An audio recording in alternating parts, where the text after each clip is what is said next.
இயேசுவே உம்மை ஆராதிக்கின்றோம், எம் வாழ்வை உமக்கு அளிக்கின்றோம், உம்மை அன்பு செய்கின்றோம்.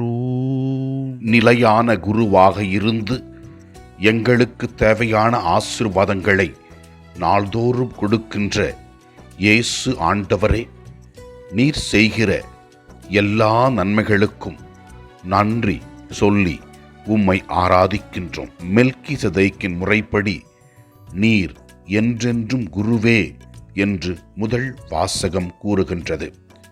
இதோ மேலும் நாம் வாசிக்கின்றோம், அவரது வாழ்நாளுக்கு தொடக்கமும் இல்லை, முடிவும் இல்லை. இவர் கடவுளின் மகனுக்கு ஒப்பானவர், என்றென்றும் நிலைத்து நிற்பவர் என்று கூறுகின்றது.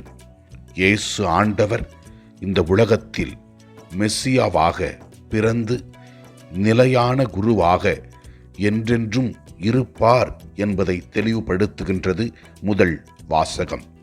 நற்செய்தி வாசகத்திலே நாம் பார்க்கிறோம், இயேசு கிறிஸ்து தொழுகை கூடத்திற்கு போகின்றார். கை சூம்பியவர் ஒருவர் இருந்தார். இயேசுவின் மீது குற்றம் சுமத்தும் நோக்குடன் ஓய்வு நாளில் அவரை குணப்படுத்துவாரா என்று கூர்மையாக கவனித்துக் கொண்டிருந்தார்கள். இதோ இயேசு சூம்பிய கை உடையவரை நோக்கி கையை நீட்டும் என்றவுடனே அவன் சுகம் பெற்றான். இதை பார்த்த மக்கள் இயேசுவை எப்படியாவது ஒழித்துவிட வேண்டும் என்று தீர்மானித்தார்கள். அன்பான இயேசு ஆண்டவரே, உமது அருள் பிரசன்னத்திலே நாங்கள் வேண்டுகிறோம். இதோ நோயாளிகளை குணப்படுத்த வேண்டும் என்று நல்ல நோக்கத்துடன் நல்ல எண்ணத்துடன் நோயாளிகளை குணப்படுத்தினீர். பாவிகளுக்கு வாழ்வு கொடுத்தீர். பரிசேயர்கள் இதோ இதில் குற்றம் கண்டுபிடித்தார்கள்.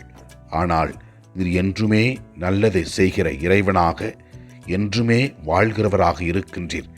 நாங்கள் அதை நம்பி உம்மில் நம்பிக்கை வைத்து வாழவும் அதிசயங்களையும் அற்புதங்களையும் பெற்றுக்கொள்ளவும் அருள்தாரும். ஆண்டவரை நோக்கி ஜெபிப்போம். எல்லாம் அல்ல இறைவன் தந்தை மகன் தூய ஆவியார் நம் ஒவ்வொருவரையும் ஆசீர்வதிப்பாராக. இயேசுவுக்கு புகழ். மரியே வாழ்க. ஆமன்.